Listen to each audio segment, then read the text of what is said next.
서울의 겨울비가 거리를 적시던 그날 밤, 강민주는 자신의 인생을 바꿀 결정을 내리기 직전이었다.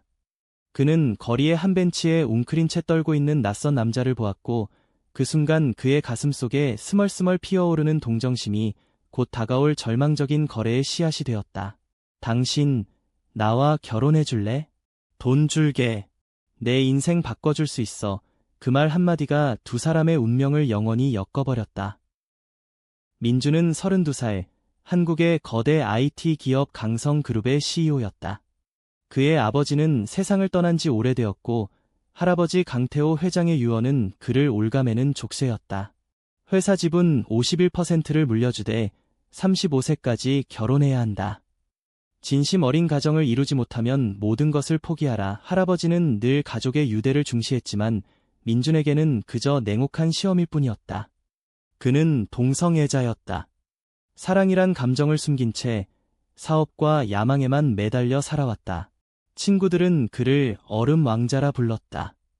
미소조차 계산된 그의 삶은 이제 돈으로 살 수 있는 가짜 결혼으로 위기를 모면하려 했다. 그날 밤, 민주는 회사 건물 근처의 한강변을 거닐고 있었다. 비가 그의 우산을 두드리는 소리가 마음의 불안을 증폭시켰다. 할아버지의 유언 집행기한이 3개월 남았을 뿐이었다. 그는 거리의 사람들을 스치며 생각했다. 누구든 좋다. 돈만 받으면 사라질 사람, 그러다 보게 된 그 남자, 이지호. 28살의 지호는 노숙자였다. 헝클어진 머리카락 아래로 드러난 얼굴은 창백하고 눈동자에는 익힌 추억의 그림자가 드리워져 있었다. 그는 한국의 평범한 청년이었으나 5년 전 갑작스러운 사고로 가족을 잃고 길거리에 나앉았다. 기억의 일부가 희미해진 그는 매일 밤 꿈에서 본 적 없는 할아버지의 얼굴을 그리워했다. 민준이 다가가자 지호는 고개를 들었다. 뭐 하시는 겁니까? 그의 목소리는 떨렸다. 민준은 지갑을 열어 현금을 꺼내 내밀었다. 100억, 결혼식 치르고 6개월만 같이 살면 더 줄게. 이혼 후엔 자유야. 지호의 눈이 커졌다. 그는 평생 한 번도 가져보지 못한 돈의 액수에 숨이 막혔다. 저 같은 놈한테요. 민주는 대답 대신 계약서를 내밀었다. 필요 없어. 서명만 해. 지호의 손이 떨리며 펜을 쥐었다.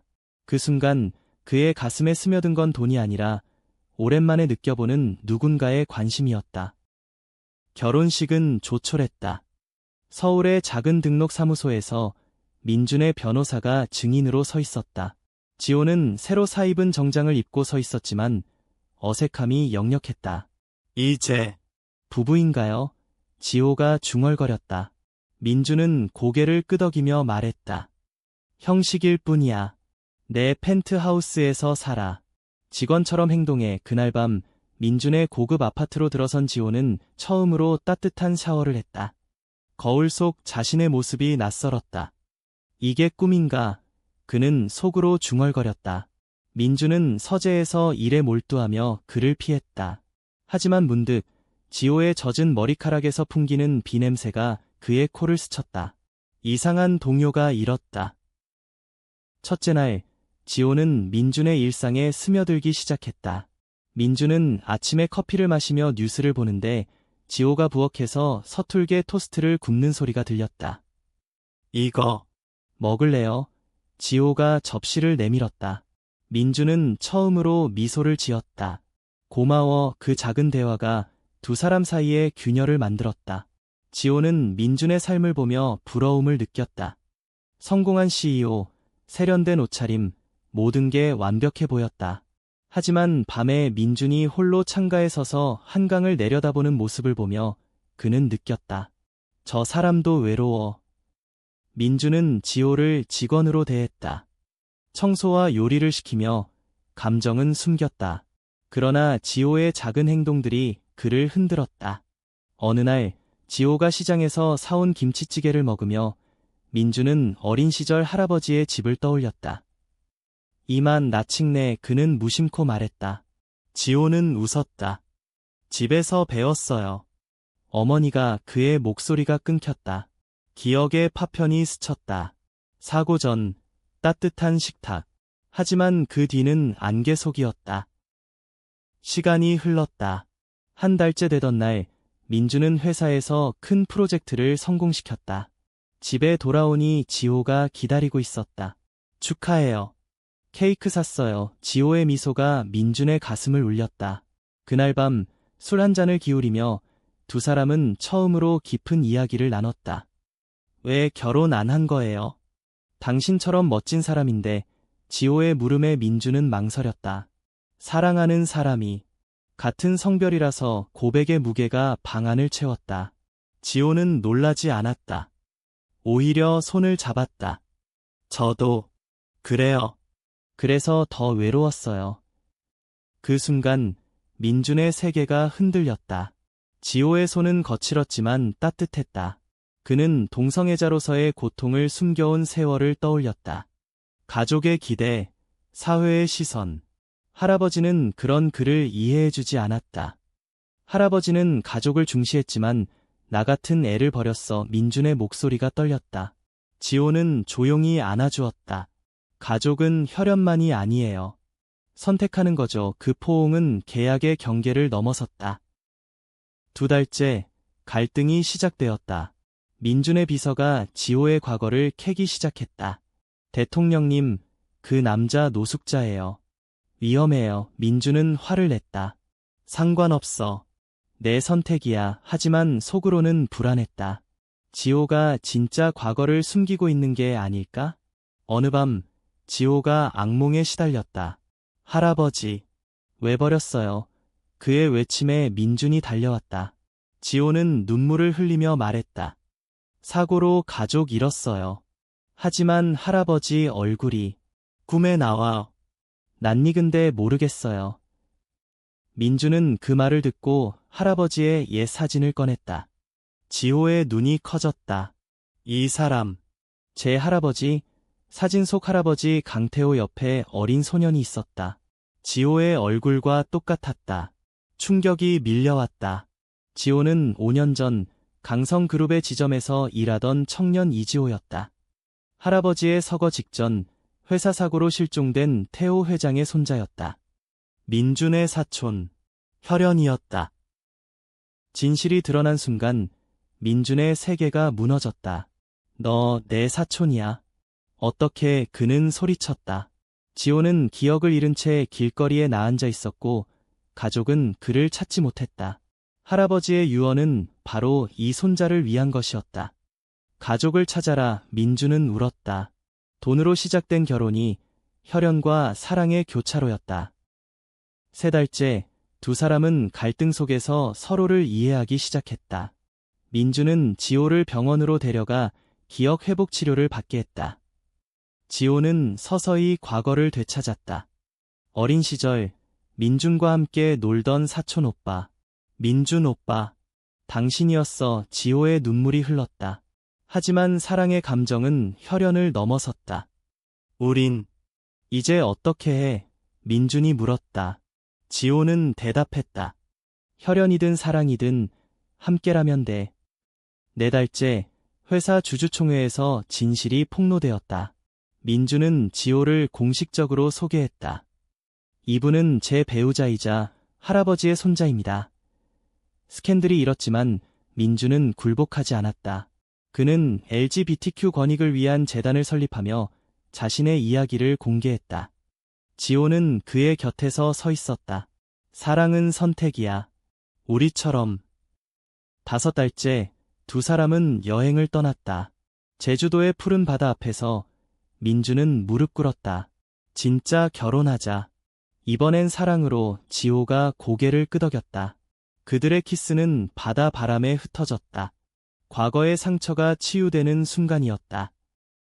6달째, 지호의 기억이 완전히 돌아왔다. 그는 민준에게 말했다. 할아버지는 당신을 사랑했어. 나를 통해 가족을 지키라고. 민준은 울며 안겼다. 고마워, 지호야. 내 덕에 나도 살았어. 7달째, 강성그룹은 변화했다. 민준과 지호의 리더십 아래 포용적인 기업 문화를 만들었다. 직원들은 그들의 이야기를 통해 용기를 얻었다. 8달째, 결혼 1주년. 한강변에서 다시 만난 그 자리에서 두 사람은 맹세했다. 영원히 함께 비가 내리던 그 밤처럼 그들의 사랑은 비를 뚫고 빛났다. 할아버지의 유언은 단순한 시험이 아니었다. 그것은 잃어버린 가족을 되찾는 여정, 그리고 진정한 사랑을 깨닫는 기적이었다. 서울의 겨울비가 거리를 적시던 그날 밤, 강민주는 자신의 인생을 바꿀 결정을 내리기 직전이었다. 그는 거리의 한 벤치에 웅크린 채 떨고 있는 낯선 남자를 보았고, 그 순간 그의 가슴 속에 스멀스멀 피어오르는 동정심이 곧 다가올 절망적인 거래의 씨앗이 되었다. 당신, 나와 결혼해 줄래? 돈 줄게. 내 인생 바꿔줄 수 있어. 그 말 한마디가 두 사람의 운명을 영원히 엮어버렸다. 민주는 강성그룹의 CEO로 할아버지의 유언에 얽매여 있었다. 35세까지 결혼하지 않으면 회사 지분을 잃을 위기. 그는 동성애자로서의 정체성을 숨기며 살아왔고, 이제 돈으로 가짜 결혼을 모색했다. 지호는 노숙자로, 과거의 상처로 기억을 잃은 채 길거리를 헤매고 있었다. 민준의 제안에 지호는 망설였지만 돈의 유혹과 누군가의 따뜻한 시선에 서명했다. 결혼식 후 민준의 펜트하우스에서 생활이 시작되었다. 지호는 서툰 집안일로 민준의 일상에 스며들었다. 민준은 처음으로 느껴보는 따뜻함에 당황했다. 지호의 미소가 그의 차가운 마음을 녹였다. 밤마다 한강을 바라보는 민준의 등 뒤로 지호의 그림자가 드리워졌다. 오빠, 왜 그렇게 외로워 보여? 지호의 물음이 민준의 가슴을 파고들었다. 첫 달이 지나며 두 사람의 관계는 미묘하게 변했다. 지호는 민준의 취향을 파악해 아침마다 커피를 타주었고, 민준은 지호에게 옷과 책을 사주었다. 이게 뭐야? 왜 나한테? 지호가 물으면 민준은 계약이니까 라고 대답했지만 속으로는 다른 감정이 피어났다. 어느 저녁 지호가 만든 집밥을 먹으며 민준은 어린 시절을 회상했다. 할아버지의 따뜻한 식탁, 하지만 그 후의 고독. 지호도 변했다. 노숙 생활의 상처가 서서히 아물었다. 민준의 서재에서 책을 읽다. 그는 자신의 과거를 떠올렸다. 나 가족이 있었어. 그런데 왜 잊었지? 민준은 그 말을 듣고 조용히 안아주었다. 괜찮아. 여기서 새로 시작하자. 그 포옹은 우정의 경계를 넘어섰다. 민준은 자신의 성적 지향을 고백했다. 나 같은 사람 이해할 수 있을까? 지호는 고개를 저었다. 나도 그래. 그래서 더 잘 알아. 회사에서 스트레스를 받은 민준이 집에 늦게 돌아오자 지호는 기다리며 노래를 불렀다. 오래된 트로트, 할아버지의 노래. 민준의 눈에 눈물이 고였다. 그 노래, 할아버지가 좋아하셨어. 두 사람은 밤새 이야기를 나눴다. 지호의 손이 민준의 어깨에 스쳤을 때 공기 중에 긴장감이 흘렀다. 사랑의 싹이 트기 시작한 밤이었다. 두 달째, 관계는 깊어졌지만 갈등의 씨앗이 싹 텄다. 민준의 비서가 지호의 배경을 조사하며 위험한 사람이라고 경고했다. 민준은 화를 냈지만 불안이 스멀스멀 피어났다. 지호의 악몽이 잦아졌다. 할아버지, 미안해요. 그의 외침에 민준이 달려가 안았지만 지호는 누구지? 왜 나를 버렸어? 라고 울었다. 민준은 할아버지의 옛 물건을 뒤지다 지호와 닮은 사진을 발견했다. 어린 지호, 태호 회장의 손자. 설마 의심이 커졌다. 그는 지호에게 물었다. 너 과거에 강성그룹과 관련 있었어? 지호는 기억이 희미하다며 부정했지만 속으로는 혼란스러웠다. 두 사람은 다퉜다. 너 날 속인 거야. 민준의 목소리가 떨렸다. 지호는 눈물을 흘렸다. 나도 모르겠어. 그냥 오빠 곁에 있고 싶었어. 그날 밤 민준은 홀로 한강 다리를 걸었다. 비가 다시 내리기 시작했다. 돈 때문에 시작했는데 왜 이렇게 아파? 지호는 집에서 기다리며 편지를 썼다. 오빠, 나 믿어줘. 사랑해. 하지만 전달하지 못했다. 갈등 속에서 두 사람의 감정은 더 깊어졌다. 민준은 지호를 포기할 수 없음을 깨달았다. 세 달째, 진실이 드러났다. 민준이 지호를 병원에 데려가 검사하자 의사가 말했다. 기억 상실증입니다. 5년 전 강성그룹 사고 생존자 이지호 씨 민준은 충격에 무너졌다. 지호는 할아버지의 손자, 자신의 사촌이었다. 실종된 가족. 어떻게? 우리가 결혼했어? 민준이 소리쳤다. 지호도 기억의 파편을 맞추며 울었다. 오빠. 사촌 오빠였어. 어렸을 때 함께 놀았잖아. 혈연의 사실이 두 사람을 괴롭혔다. 민준은 이 결혼 무효야. 우리는 라고 말했지만 지호가 막았다. 혈연이든 뭐든 내 감정은 진짜야. 두 사람은 거리를 두려 했지만 매일 밤 서로를 그리워했다. 민준은 회사에서 유언을 재해석했다. 할아버지는 손자를 찾으라는 메시지였다. 지호는 과거의 트라우마를 직면하며 치료를 받았다. 할아버지는 나를 사랑했어. 오빠도. 충격 속에서 사랑은 더 강해졌다. 민준은 지호를 안으며 말했다. 사촌이든 내 사람이든 포기 못해. 그들의 눈물이 섞인 키스는 금기의 경계를 넘어섰다. 인류애의 깊이가 느껴지는 순간이었다. 4달째 두 사람은 치유의 길을 걸었다. 지호의 기억이 돌아오며 어린 시절 추억이 떠올랐다. 오빠, 내가 내 영웅이었어. 민준은 미소 지었다. 이제 내가 내 곁에 있을게. 그들은 상담을 받으며 관계를 재정의했다. 혈연의 부담을 넘어 선택된 가족으로. 회사에서 스캔들이 일었다. 언론이 CEO의 동성결혼과 가족 비밀을 보도했다. 민준은 기자회견에서 말했다. 사랑은 성별과 혈연을 초월합니다. 할아버지의 유언은 바로 이걸 가르쳐 주셨어요. 지호가 곁에 서며 손을 잡았다. 지지자들이 늘어났다. LGBTQ 커뮤니티가 응원했다. 여행 중 제주에서 두 사람은 산책했다. 바다 앞에서 민준이 말했다. 다시 결혼하자. 이번엔 진심으로. 지호가 울며 안겼다. 영원히. 그들의 사랑은 자연스럽게 피어났다. 과거의 상처가 치유되는 과정에서 인간적인 성장이 빛났다. 5달째 도전이 이어졌다. 주주들이 반발하며 민준의 리더십을 의심했다. 지호는 내가 도울게라며 회계 지식을 발휘했다. 과거 회사 경험 덕에 프로젝트를 성공시켰다. 민준은 감동했다. 너 없인 못했어. 두 사람은 함께 재단을 설립, 소수자 지원을 시작했다. 지호의 어머니가 살아남았음을 알게 되었다. 재회는 눈물의 바다였다. 아들아, 미안해. 지호는 엄마, 이제 행복해요 라고 말했다. 민준도 가족으로 받아들여졌다. 성장의 과정에서 두 사람은 서로의 약점을 보완했다. 민준의 차가움은 지호의 따뜻함으로 녹았고 지호의 불안은 민준의 힘으로 사라졌다. 밤하늘 아래 두 사람은 꿈을 나눴다. 우리 더 많은 사람 도울까? 사랑은 개인적 행정에서 사회적 가치로 확장되었다. 6달째 절정의 시련이 왔다. 경쟁사가 비밀을 이용해 공격했다. 민준은 위기에 처했지만 지호가 증언하며 싸웠다. 이건 사랑의 이야기예요. 법정에서 두 사람은 손잡고 버텼다.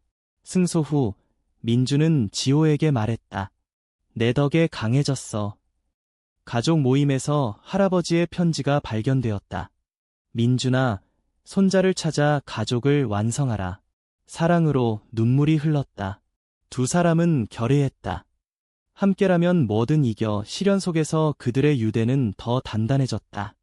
인간적인 깊이가 드러나는 순간. 7달째 강성그룹은 변화의 물결을 탔다. 포용 정책으로 성장했다. 결혼 1주년, 한강변에서 재의식. 영원히 사랑해. 비가 내리는 밤 그들의 미소가 빛났다. 지호는 할아버지의 유언 덕에 만났어라고 속삭였다. 에필로그. 몇 년 후 두 사람은 재단 대표로 활동하며 수많은 삶을 바꿨다. 사랑은 시간과 시련을 넘어 영원한 가치를 만들었다. 가족의 진정한 의미, 선택된 사랑의 힘. 그들의 여정은 희망의 불씨가 되었다.